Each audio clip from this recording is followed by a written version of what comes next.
ಮುಂಗಾರು ಹಂಗಾಮಿನ ಬಿತ್ತನೆ ಕಾರ್ಯ ಆರಂಭವಾಗುತ್ತಿರುವ ಹಿನ್ನೆಲೆಯಲ್ಲಿ ಗದಗ ಜಿಲ್ಲೆಯ ರೈತರಿಗೆ ಯಾವುದೇ ರೀತಿಯ ರಸಗೊಬ್ಬರ ಕೊರತೆ ಉಂಟಾಗದಂತೆ ಜಿಲ್ಲಾಡಳಿತ ತಕ್ಷಣ ಕಟ್ಟುನಿಟ್ಟಿನ ಕ್ರಮ ಕೈಗೊಳ್ಳಬೇಕು.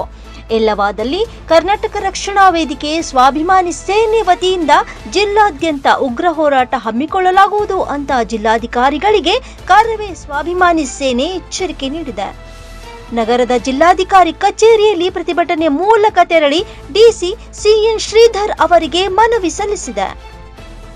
ನಮ್ಮಲ್ಲಿನ ಗದಗ ಬೆಟಗೇರಿ ಮತ್ತು ಗ್ರಾಮೀಣ ಭಾಗ ಬಹಳ ಅನುದಾನವಾಗಿದೆ.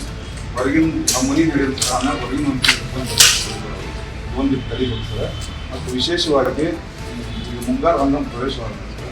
ನಾವು ಮೊನ್ನೆ ಎಲ್ಲ ಫರ್ಟಿಲೈಸರ್ಸ್ ಸರಿ ಮಾಡಿದ್ರೆ ನಾವು ಅದಕ್ಕಾಗಿ ಕಳೆದ ವರ್ಷ ಘಟನೆ ಆಗಿತ್ತು ಸಂಬಂಧ ಗಮನಕ್ಕೆ ಸರ್ ಮಳೆ ಅನ್ನೋದು ರಾತ್ರಿ ಮತ್ತು ರಾತ್ರಿ ಸರಿ ಫರ್ಟಿಲೈಸರ್ಸ್ ಅಂಗಡಿ ಮುಂದೆ ಬಾಳೆ ಹೆಚ್ಚಿ ರೈತರ ಸಂಪೂರ್ಣ ಇದಾಗ್ಯದ. ಮತ್ತು ಇದರಲ್ಲಿ ವಿಶೇಷವಾಗಿ ಒಂದು FID ಮಾಡಿಸ್ಬೇಕಾಗಿದೆ. FID ಮಾಡಿಸಿದ ಖಾತೆಗೆ 1 ಎಕರೆ 1 ಚೀಲ ಕೊಡಾಕ ಸರ್. ಒಂದು ತಿಂಗಳಿಗೆ ಅದು ರೈತರಿಗೆ ಭಾಳ ಕಷ್ಟ ಆಗತ್ತೆ. ಮಳೆ ಸಂಪೂರ್ಣ ಮಳೆ ಆದಾಗ್ತದೆ.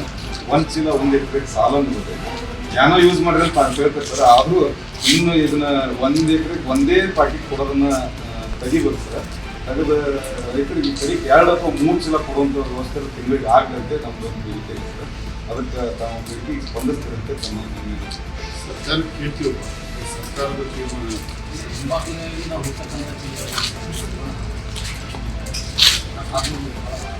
ಅಲ್ಲೇ ಇಟ್ಕೊಡ್ಬೇಕಲ್ಲ.